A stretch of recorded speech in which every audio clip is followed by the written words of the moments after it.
Persistence is published. She has contributed chapters in two books. Before starting the lecture, I request all the participants to keep yourself mute and switch off your videos during the session for better connectivity. If you have any doubts, there will be a question answer session at the end of this lecture. Now I invite Madelia for the lecture. Thank you, ma'am, for your warm welcome. Am I audible, ma'am? You are audible. It's been my pleasure to deliver my first lecture in your college, and Panipat being my hometown, I always feel a sense of belongingness and attachment for the city and its people. Thank you so much, ma'am. So I'll start my PPT.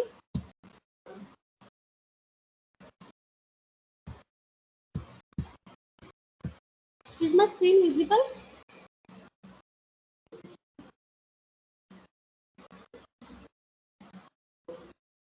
Is my screen visible?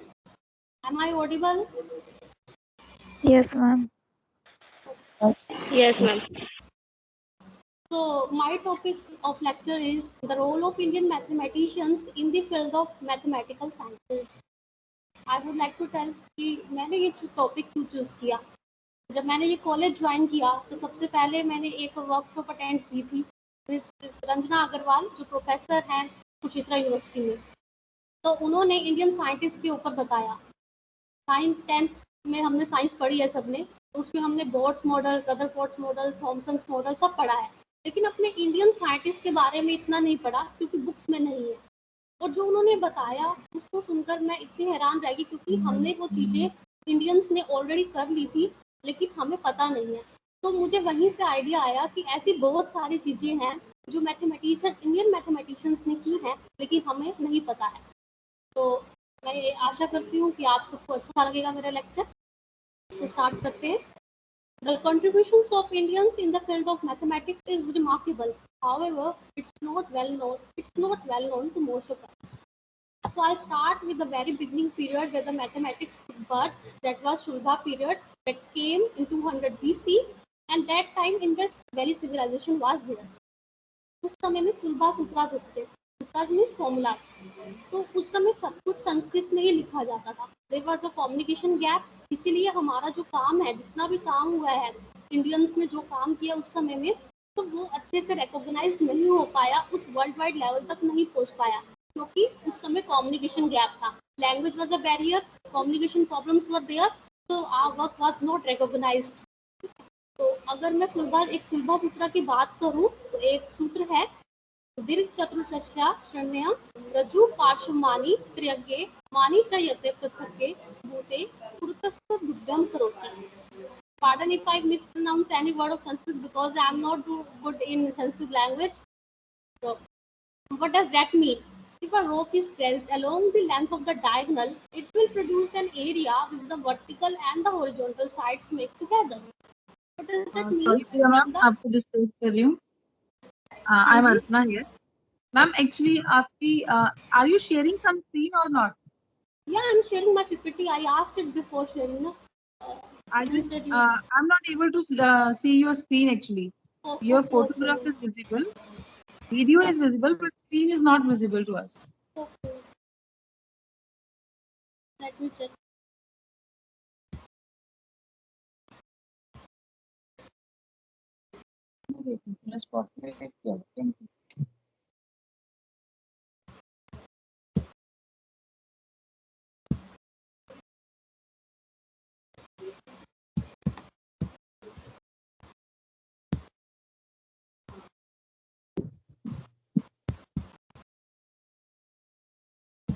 Yeah, now it's visible. Yes. Ma'am, please इसको full screen mode. Yes, now it's visible. Thank you. So I was talking about the Shulva period where Shulva sutras were there और सब कुछ Sanskrit language में था उस समय में. तो उसमें एक श्लोक है जिसको मैंने रीड किया अभी. तो उसका मतलब यही है कि if a rope is stretched along the length of the diagonal, it will produce an area which the vertical and horizontal side make together. जो एक साइड है वो एरिया कैसे बना रही है, जो साइड से एरिया बना that means area of the square produced by the side. तो अगर मैं फिगर से देखूँ तो मुझे क्या दिख रहा है कि साइड से जो एरिया बना, डायगोनल से जो एरिया बना दैट इज सी स्क्वायर, और बाकी की जो साइड से बना that is A square plus B square. और इस थ्योरम को हम पाइथागोरस थ्योरम के नाम से जानते हैं। लेकिन आपको जान के हैरानी होगी कि पाइथागोरस के डेवलप करने से पहले ये थ्योरम बहुत ही पहले, बहुत ज़्यादा पहले 200 BC मुसलमान पीरियड में ही हम इंडियंस डिस्कवर कर चुके थे। प्रिसाइसली अगर बात की जाए तो अपस्तंभा सुलभा सूत्र जो 600 BC में आया था, it contains the numerical proof of the general Pythagoras theorem using the area computation as done by the Pythagoras. In fact, एक हिस्टोरियन थे फेमस अल्बर्ट बुक नाम के, जिनका एक शो भी आता था प्रोब नाम का टीवी पर चैनल पे। तो प्रोब नाम के शो में और अपने बुक में भी उन्होंने ये क्लेम किया है कि पाइथागोरस जो है वो इंडिया आए थे अरकनम नाम की जगह पे, और उन्होंने वहाँ के लोगों से पाइथागोरस थ्योरम के बारे में पूछा और वहीं से इसको कॉपी किया।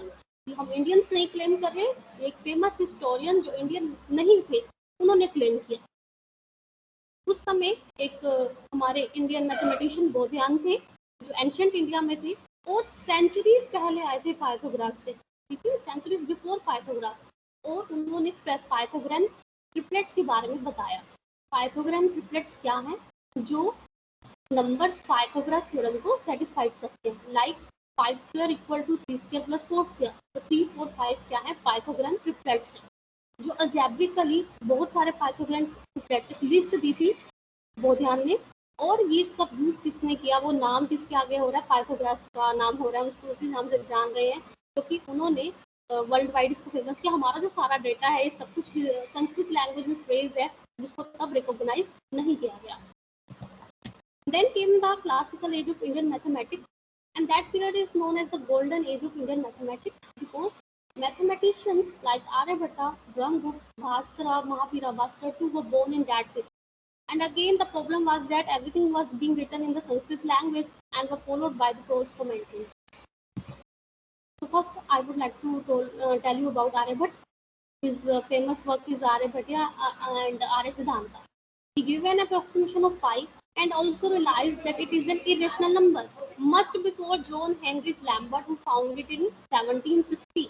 तो आप देखो आर्यभट्ट को हम उसी डिस्कवरी से जानते हैं कि उन्होंने जीरो की डिस्कवरी की। तो जब ये नंबर सिस्टम डेवलप हो रहा था, आप इमेजिन कर सकते हो सबसे पहले तो नंबर सिस्टम ही आया था क्योंकि ट्रेडिंग में सबसे ज्यादा यूजफुल था नंबर सिस्टम, और इसीलिए जीरो की रिकॉग्नाइजेशन मिली आर्यभट्ट को। क्यों? क्योंकि उस समय हमें काउंटिंग की जरूरत थी और काउंटिंग जो है वो ट्रेडिंग के लिए जरूरत होती थी, बिजनेस करने के लिए।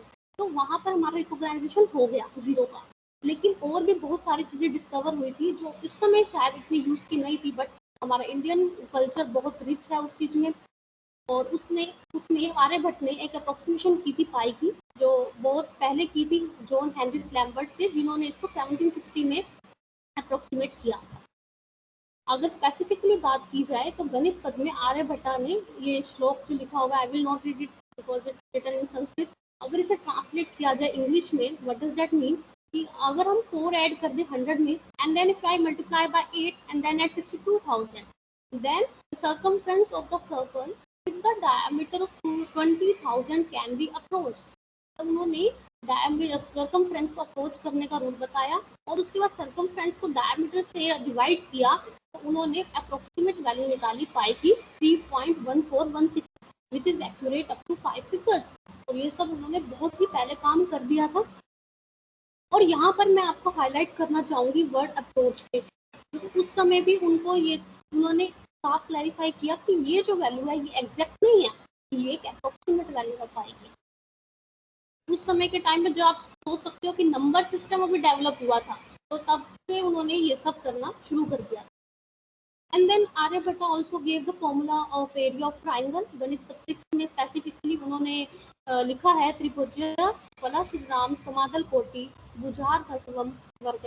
That means for a triangle the result of a perpendicular with the half side is the area. मतलब अगर हम परपेंडिकुलर यानी हाइट को मल्टीप्लाई करें और हाफ साइड से बेस से, half into base into height ही बनता है, तो वही हमारा क्या होता है? Area of triangle. और उन्होंने साइन टेबल भी बताई जो आज भी करेक्ट रिजल्ट देती है। अगर आप वैदिक मैथ्स पढ़ते हो तो उसमें आप इन सबके कॉन्ट्रीब्यूशंस को पढ़ सकते हो, इन सबके मेथड्स को यूज कर सकते हो and that is very very effective. He was the first person to say earth is revolving around the सन।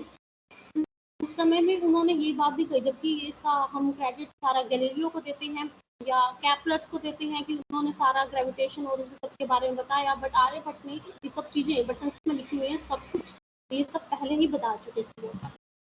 उन्होंने सरकमफ्रेंस ऑफ अर्थ को भी बहुत अप्रोक्सीमेट वैल्यू उसकी बताई, and that is quite an excellent approximation to the currently accepted value. उन्होंने बताया कि जो सरकमफ्रेंस है अर्थ का दैट इज 4967 योजन, और उसका डायमीटर जो है ये मिक्स फ्रैक्शन में है 1581 एंड मिक्स फ्रैक्शन 1/24 योजना। तो उन्होंने जो बताया उससे निकल के आया कि सरकमफ्रेंस जो है अर्थ का दैट इज 24,835, और आज जो हम एक्सेप्ट कर रहे हैं वैल्यू वो क्या है 24,902। तो उस समय के हिसाब से उन्होंने अप्रोक्सीमेट वैल्यू बिल्कुल सही बताई थी। और उन्होंने ये भी बताया कि जो प्लैनेट्स की ऑर्बिट है वो एलिप्सिस में, they are in the shape of ellipse. और ये हम डायनेमिक्स अगर आप पढ़ेंगे फाइनल ईयर में तो उसमें कैप्लर्स लॉ को क्रेडिट किया जाता है कि उन्होंने बताया कि उसको कैप्लर्स लॉ के नाम से कि ये जो प्लैनेट का जो ट्रैजेक्टरी पाथ है that is in the form of ellipse. But ये आर्यभट्ट ने बहुत पहले बता चुके थे। उन्होंने लेंथ ऑफ ईयर भी बताई थी 365 डेज है, बिल्कुल एक्यूरेट बताई थी उस समय में। Next we come to Brahmagupta जो बोर्न हुए 598 टू एडी में, और उनका जो फेमस वर्क है that is in the book Brahmaputra and Siddhanta which is written in 628 AD. तो he was the first to use zero as a number. उन्होंने सारे रूल्स बताए, आर्यभट्ट ने ये नंबर दिया जीरो, न्यूमेरिकल सिस्टम दिया, और ये जो सारे रूल्स हैं इनको गवर्न करने के लिए एडिशन सब्ट्रैक्शन एडिशन डिवीजन ये सब किसने दिया ब्रह्मगुप्त ने। और उनकी जो मेन डिस्कवरी मुझे लगती है वो ये थी कि उन्होंने नेगेटिव नंबर्स के बारे में बताया। He was the first to tell about negative numbers. But उस समय में नेगेटिव नंबर्स के बारे में किसी ने उस चीज़ को रिकॉग्नाइज नहीं किया। क्यों? क्योंकि उस समय हम ग्रीक्स पे डिपेंडेंट थे। मैथ्स तो जो है ना ग्रीक्स ने एक्चुअली उस समय में लगता था इन्होंने डेवलप किया, और उन्होंने उसको एक्सेप्ट नहीं किया। क्यों नहीं किया? क्योंकि वो सारा काम किस पे करते थे? ज्योमेट्री पे। वो लेंथ फाइंड आउट कर रहे थे, एरियाज वॉल्यूम्स इन सब चीज़ों पे काम कर रहे थे। और वो सारी चीज़ें आपको पता है कि सब पॉजिटिव होती हैं। जब भी आप डिस्टेंस नाम कुछ भी मेजर कर रहे हो तो वो क्वांटिटी हमेशा पॉजिटिव रहती है। तो वो जो है सारे के सारे प्रूफ जो थे उसमें आइडिया ऑफ मैग्नीट्यूड को ले रहे थे। तो जो मैग्नीट्यूड है वो हमेशा पॉजिटिव है। तो उन्होंने इस आइडिया को, नेगेटिव नंबर्स के आइडिया को नेग्लेक्ट कर दिया कि मैं उसको लाइन पे रिप्रेजेंट नहीं कर सकती, और उनका अगर स्क्वायर रूट निकालने की बात आई तो वो भी प्रॉब्लमेटिक क्रिएट हो जाएगा। तो उन्होंने इस नेगेटिव नंबर्स को नेग्लेक्ट किया और इसको एक अच्छी डिस्कवरी या रिकॉग्नाइजेबल डिस्कवरी के रूप में नहीं देखा। फिर 9th सेंचुरी में एक मैथमेटिशियन आए बगदाद अल-ख्वारिज़मी, जिन्होंने 6 स्टैंडर्ड फॉर्म बनाई लीनियर और क्वाड्रेटिक इक्वेशन की, और उनके जो सॉल्यूशन दिए वो दोनों दिए, अलजेब्रिक भी और ज्योमेट्रिक। ज्योमेट्रिक ताकि ग्रीक सेटिस्फाई हो पाए और अलजेब्रिक भी। और उसमें अलजेब्रिक मेथड से उन्होंने सारे जो ब्रह्मगुप्ता के रूल्स थे नेगेटिव नंबर्स वाले वो यूज किए, और उन्होंने उसको एक्नॉलेज भी किया और क्रेडिट भी दिया कि he was very happy with the notion of negative numbers because it helped them in solving the quadratic equations. तो वहां पर फर्स्ट यूज हुआ ब्रह्मगुप्ता का कि जहां पर नेगेटिव नंबर्स को रिकॉग्नाइज किया गया, और ये रूल्स दिए थे उन्होंने। आप देख सकते हो कि इस तरह से कि जीरो को ऐड किया जाए, सब्ट्रैक्ट किया जाए तो नंबर अनचेंज रहता है।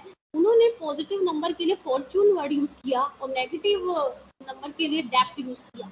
Depth minus zero is a depth means negative number में से जीरो को माइनस करेंगे तो डेप्थ आएगा, मतलब नेगेटिव नंबर ही आएगा। तो he use the word depth for negative numbers and fortune for positive number. उन्होंने सारे रूल्स बताए जिसको यूज किया बगदाद अल-ख्वारिज़मी में अपने इक्वेशंस को सोल्व करने में। वहां से उनका वर्क थोड़ा रिकॉग्नाइज हुआ। उसके बाद उन्होंने अलजेब्रा में बहुत सारा काम किया। उन्होंने भी इक्वेशन सोल्व की क्योंकि उन्होंने सारा एडिशन सब्ट्रैक्शन नंबर्स का बताया था। तो उसके बाद उन्होंने उसको यूज करके इक्वेशंस को सोल्व किया। Sum of squares of cubes का नेचुरल नंबर्स को सोल्व करा। Sum of n terms of AP यानी अरिथमेटिक प्रोग्रेशन जीपी को सम फाइंड आउट करने के भी रिजल्ट्स उन्होंने बताए। उनका पूरा एक चैप्टर है क्वाड्रेटिक इक्वेशन को सोल्व करने का। हम पढ़ते हैं x² + px + q = 0। हमारी बुक्स में कौन सा मेथड है? डिस्क्रिमिनेंट मेथड है सिर्फ। उसके अलावा बहुत सारे मेथड हैं इस क्वाड्रेटिक इक्वेशन को सोल्व करने का जो हम वैदिक मैथ्स में पढ़ते हैं। ब्रह्मगुप्ता ने एक और फॉर्मूला दिया साइक्लिक क्वाड्रिलेटर का, जिसके साइड्स अगर ABCD हैं तो उन्होंने कहा कि area of quadrilateral cyclic quadrilateral will be square root S minus A, S minus B, S minus C, S minus D. यहाँ पर एस क्या है, 7 पैरामीटर है जिसकी वैल्यू क्या है, S equal to A plus B plus C plus D by 2। अब देखो इस फॉर्मूले को ध्यान से देखो, इसको देख के आपको क्या याद आ रहा है, थोड़ा थोड़ा हमें रिजेम्बलेंस लग रहा है हीरोन्स फॉर्मूला से, बट ये क्वाड्रिलेटर के लिए दिया, हीरोन्स ने इसको क्या कर दिया, ट्राइंगल के लिए बना दिया। जब आप फोर्थ साइड जो है क्वाड्रिलेटर की अप्रोच कर दोगे जीरो को, यानी अगर आप फोर्थ साइड डी को लेके चल रहे हो, उसको अप्रोच कर दोगे जीरो को, तो अगर मैं एरिया ऑफ ट्राइंगल निकालूं तो क्या आएगा, square root S minus A, S minus B, S minus C, और एस क्या हो जाएगा उस केस में, A plus B plus C divided by 2, इसमें डी जीरो हो जाएगा। और यही फॉर्मूला किसने दिया, हीरोन्स ने दिया, जो कि बहुत बहुत बाद में दिया। ब्रह्मगुप्ता ने 628 में इनफैक्ट एक जनरलाइज्ड फॉर्मूला बताया for the case of the quadrilateral and which can be particular case of the triangle, उसको आप पर्टिकुलर केस में कन्वर्ट कर सकते हो ट्राइंगल के लिए, और उसको किसने एक्सेप्ट कर लिया, एक हीरोन्स फॉर्मूला के रूप में। हम अपनी बुक्स में पढ़ते हैं, हमारे बुक्स में कहीं पे भी ब्रह्मगुप्ता का नाम नहीं है, क्योंकि क्रेडिट सारा फॉरनर्स को जा रहा है इस चीज के लिए, क्योंकि हमारा वर्क रिकॉग्नाइजेबल नहीं हुआ उस टाइम पे। तो इस तरह से देखो कि ये सब है, और इसको और जनरलाइज करके हम वही सब फॉर्मूलाज तक पहुंच सकते हैं जो आज हम अपनी बुक में रीड करते हैं।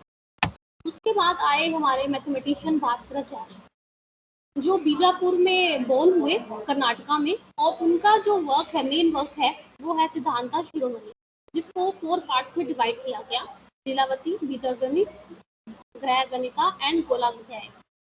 उनका जो मेन वर्क था, उन्होंने कहा कि किसी भी नंबर को अगर मैं 0 से डिवाइड करता हूँ तो इन्फिनिटी आता है। तो ये सब काम बहुत बहुत पहले हो चुका था। आज जब भी हम कैलकुलस पढ़ते हैं, कोई भी बुक उठाओ कैलकुलस की, इनफैक्ट अपनी जो हम सबसे ज़्यादा पढ़ रहे हैं, जीवन साइंस पब्लिकेशंस पढ़ रहे हैं, तो कैलकुलस की बुक उठाओ, तो सबसे पहले जो कैलकुलस का जो क्रेडिट है वो किसको जा रहा है, सबसे फर्स्ट लाइन में ही उन्होंने यही लिखा है कि ये जो डेवलप्ड बाय लेबनीज है, न्यूटन एंड लेबनीज, क्योंकि सारा काम इन्होंने किया है। बट इनके आने से, मतलब कितना पहले मैं बता रही हूँ, ओवर हाफ अ मिलेनियम, इतना पहले ये सब काम किसने कर दिया था, भास्कर ने कर दिया था। उन्होंने बहुत सारे एग्जांपल्स बताए डिफरेंशियल इक्वेशंस को सोल्व करने के लिए, उन्होंने प्रिंसिपल्स बताए डिफरेंशियल कैलकुलस को कंडक्ट करते हुए, और उसकी एप्लीकेशंस भी बताई जो एस्ट्रोनॉमिकल प्रॉब्लम्स और कंप्यूटेशन में हेल्प करती है। डिफरेंशियल और इंटीग्रल कैलकुलस जो है वो हम न्यूटन और लेबनीज का ही सारा नाम दे रहे हैं, क्रेडिट सारा उनको दे रहे हैं, बट अगर हम जाएं अपने शिरोमणि में, इनके जो सिद्धांत है उनमें जाएं, तो ये सारा कुछ ऑलरेडी सब भास्कर ने कर दिया था। और आज भी अगर हम उसको अपनी लैंग्वेज में कन्वर्ट करें, मतलब संस्कृत को आप कन्वर्ट करें इंग्लिश में, तो बिल्कुल सारा कुछ एज इट इज आपको मिल जाता है, सारे के सारे प्रिंसिपल्स मिलते हैं जो कंडक्ट कर रहे हैं आप डिफरेंशियल ज्योमेट्री को, डिफरेंशियल कैलकुलस को सोल्व करने के लिए, इनफैक्ट एस्ट्रोनॉमिकल प्रॉब्लम्स को भी ये सोल्व करने में हेल्पफुल है। उन्होंने एरिया और वॉल्यूम ऑफ स्फीयर भी बताया उस समय में, area of sphere that is 4 into area of circle बताया, वॉल्यूम ऑफ स्फीयर का भी फॉर्मूला दिया कि area of sphere into 1/6 of its diameter. मैं यहाँ उनके सारे रिजल्ट्स कवर नहीं करी, बहुत सारे रिजल्ट्स हैं, सारे जो ट्रिग्नोमेट्रिक फॉर्मूलाज है वो सारे उनके सिद्धांतों में मिल जाते हैं हमें। Next came Srinivasa Ramanujan who came in 1887 AD to 1920, और वो एक यंग मैथमेटिशियन थे।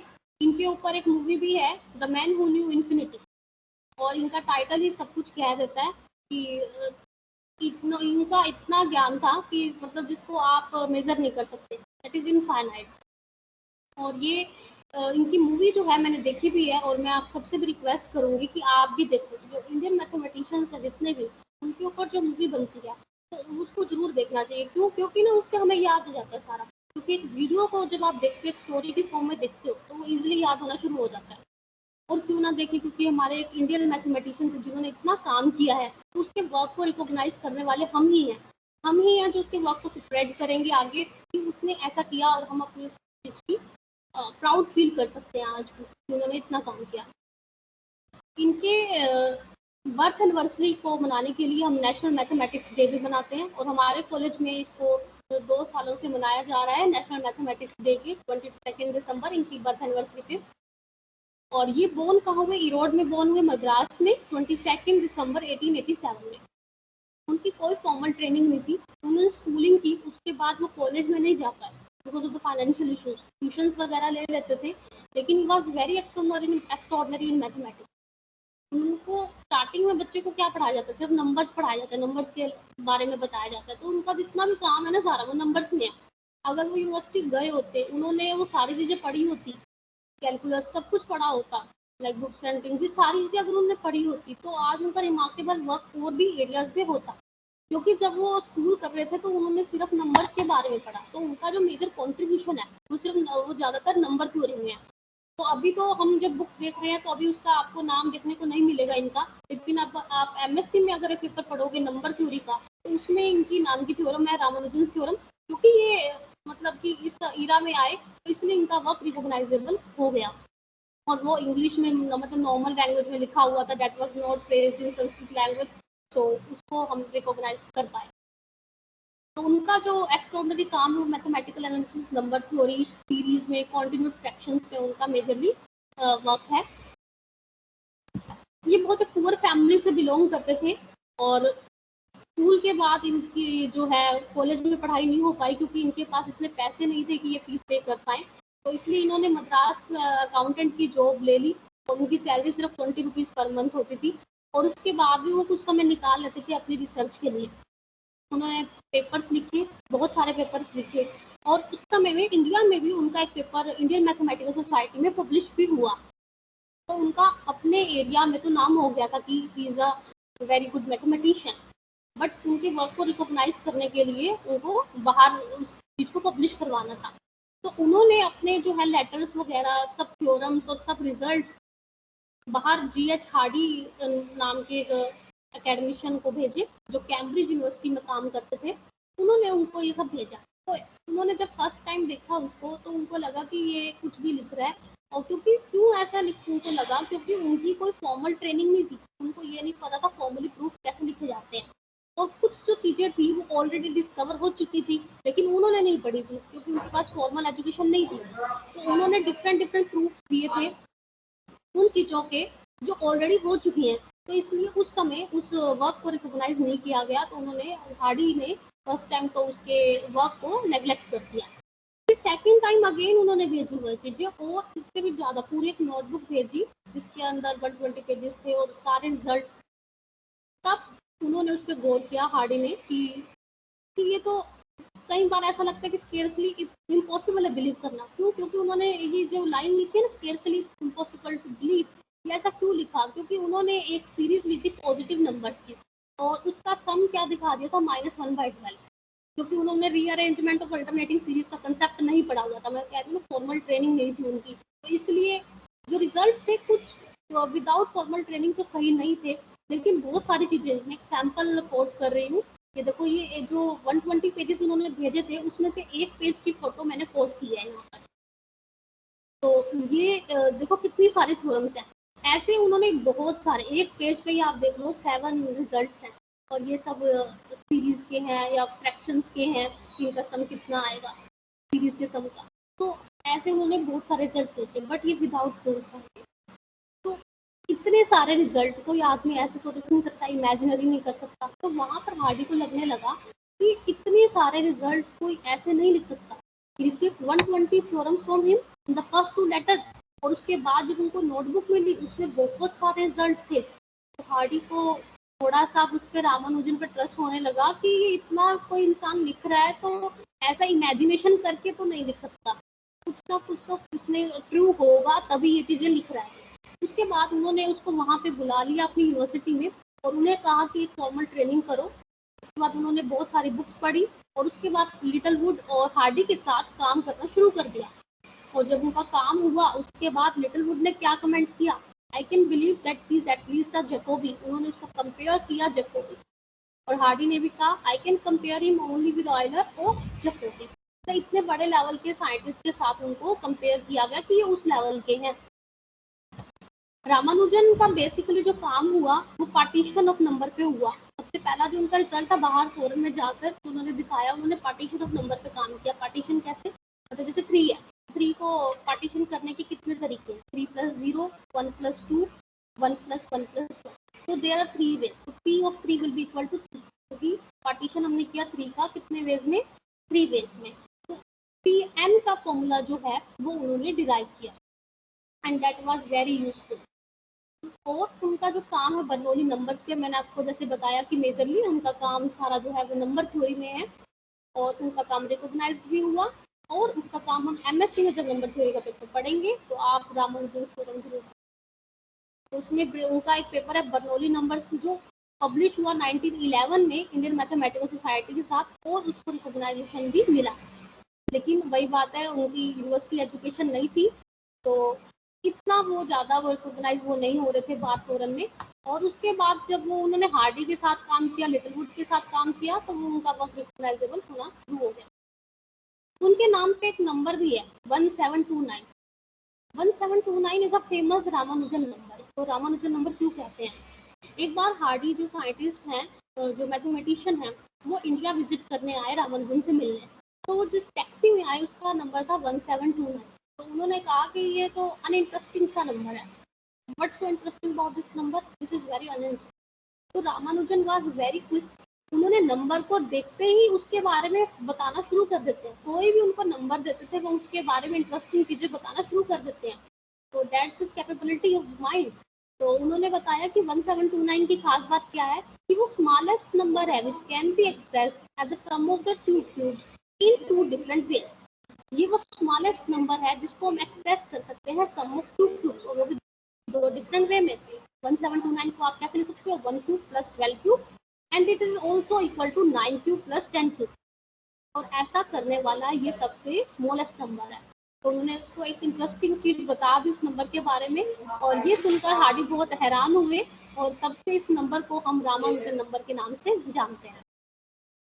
और 17 इयर्स तक ही उन्होंने सारा बर्नौली नंबर्स पे काम कर लिया था, और जो आयलर मैस्टोर्नी कांस्टेंट है वो भी उन्होंने डेवलप किया एट द एज ऑफ 17। उनकी बहुत सारी थ्योरम्स हैं। उन्होंने आयलर्स आइडेंटिटी को इंडिपेंडेंटली वर्क किया। जैसे मैंने आपको बताया कि बहुत सारे ऐसे रिजल्ट थे जो ऑलरेडी डिस्कवर हो चुके थे, और बाद में उन्होंने अपने रिजल्ट्स में लिखा। क्यों? क्योंकि उनको नहीं पता था कि ये चीज़ डिस्कवर हो चुकी है, because of the lack of the formal training. लेकिन जब उन्होंने ये लिखा तो उसके डिफरेंट प्रूफ्स को भी रिकॉग्नाइज किया गया कि इस चीज़ का प्रूफ इस तरह से भी किया जा सकता है। बट अनफॉर्चुनेटली उनकी डेथ हो गई एट द एज ऑफ 32। तो उनका वर्क तो रिकॉग्नाइज हुआ, वो भी क्यों हुआ? क्योंकि वो फॉरेन में गए, जाने से ही हुआ वहाँ पर काम। लेकिन वहाँ जाने से एक प्रॉब्लम भी क्रिएट हो गई।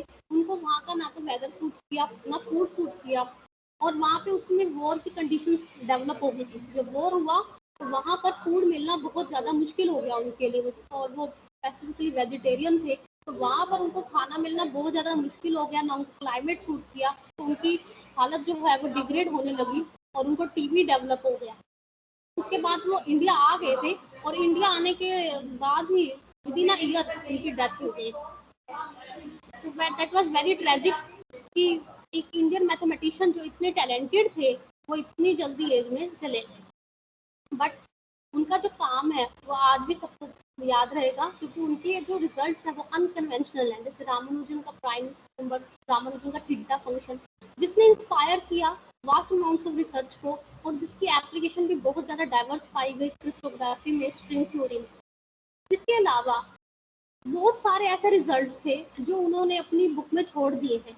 जैसे मैंने आपको बताया था कि उन्होंने हार्डी को एक बुक भी दी थी जिसके अंदर उनके बहुत सारे रिजल्ट लिखे हुए थे, और उसमें प्रूफ्स नहीं लिखे हुए थे। वो प्रूफ्स क्यों नहीं लिख रहे थे? क्योंकि उनका दिमाग इतना तेज था। जो मैंने मूवी देखी है the man who new infinity, उसके अकॉर्डिंग क्या हो रहा था वहाँ पर कि जैसे वो रात को भी अगर उनके दिमाग में कोई फॉर्मूला आ रहा है वो उसी जगह में उठ जाते थे और उसको अपनी नोटबुक में लिख लेते थे। और उसके बाद उनकी जो सीरीज बनती चली जाती थी कि इससे ये डेवलप हो सकता है, इससे ये डेवलप हो सकता है। जैसे हम करते हैं थ्योरम के बाद कोरोलरी, तो वहाँ से उनका सीरीज ऑफ माइंड चलना शुरू हो जाता था कि इस फॉर्मूले से ये फॉर्मूला आएगा, इस फॉर्मूले से ये फॉर्मूला आएगा।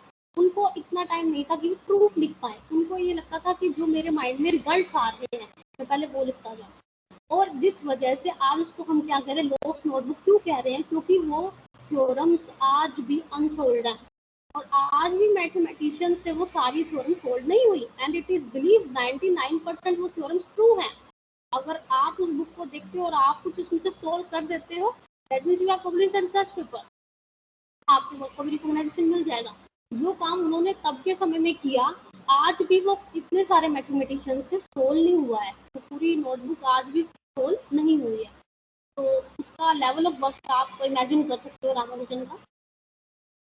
और उसके बाद वो इंडिया आए थे और विद इन 1 ईयर उनकी डेथ हो गई।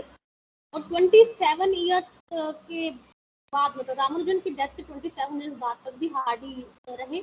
और रामानुजन की डेथ के बाद उन्होंने पूरी स्टोरी भी रॉयल सोसाइटी को बताई है। आप रॉयल सोसाइटी के अगर पेज पर जाओ तो उन्होंने पूरे लेटर्स और जो सब रामानुजन ने लिखा था, जो सब उसका काम है, वो सब उन्होंने रॉयल सोसाइटी को दिया।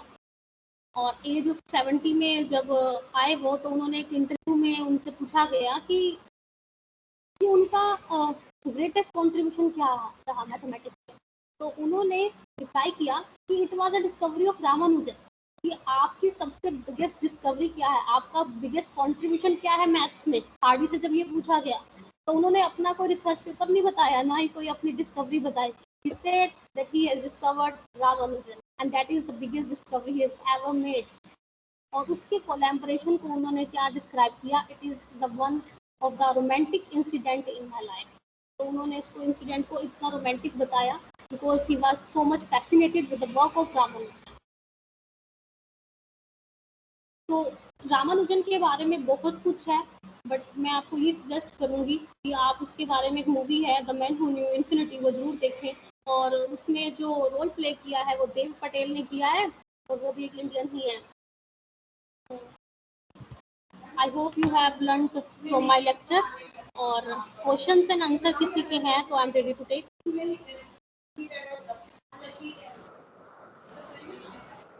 Thank you very much, ma'am, for such an informative talk. Now, students, if you have any doubts, you can ask.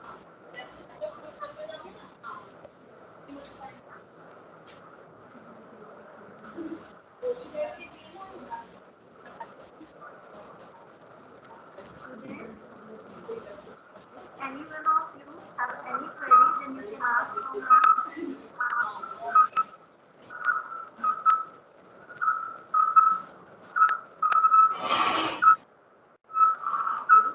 Now I request all of you to please make on your video so that we can have a group photo. आप सभी अपनी video student से भी request करती हूँ कि अपनी video को ऑन करें। और मैडम प्लीज आप भी एक बार अपना वीडियो ऑन कर लीजिए ताकि हम ग्रुप फोटो ले सकें। Am I visible? Yes ma'am, you are visible.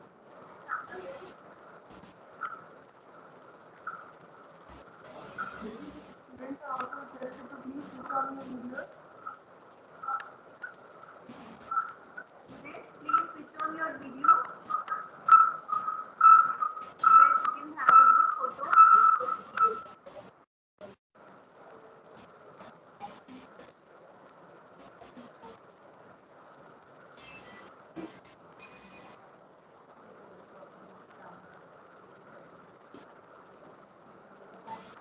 बेटा आप लोग अपनी कैमरा को थोड़ा ठीक कीजिए।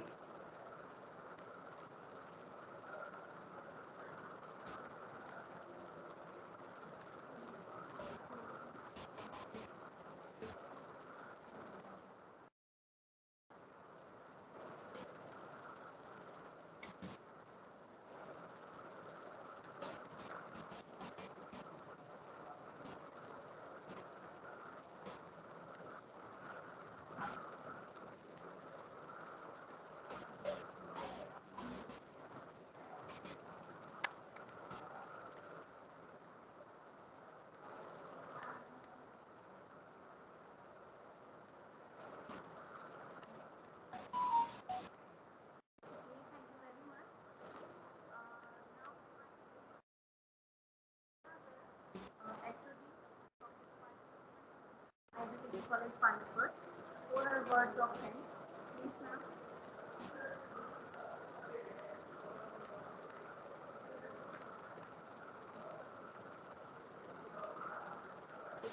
A very good morning to one and all present here. It's my privilege to propose a vote of thanks and acknowledge the contribution of those who worked hard to make this event a grand success. On behalf of entire organizing team, I, Ratna Kar, first of all express my sincere thanks to Almighty God. By His blessings and grace, we are able to make this event what it was. I would like to thank our worthy Principal Sir, Dr. Ajay Kumar Garg, and Principal Sir of Agarwal College, Balabgarh, Dr. Krishna Kant, who gave us this opportunity to organize this event. Support and guidance of our Principal Sir always keeps us focused and determined.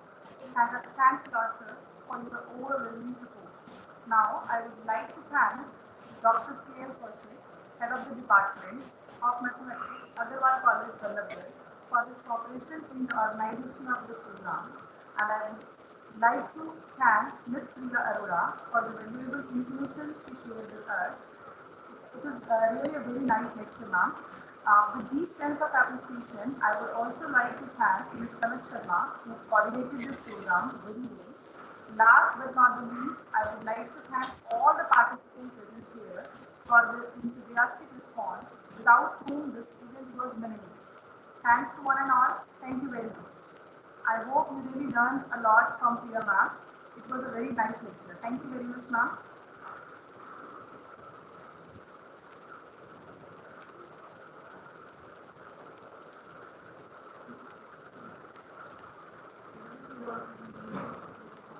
Thank you, Priya ma'am.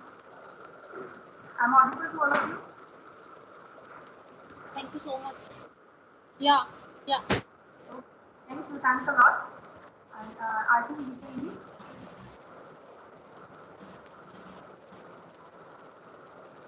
Okay, ma'am. I am ending the meeting. Students, thank you very much.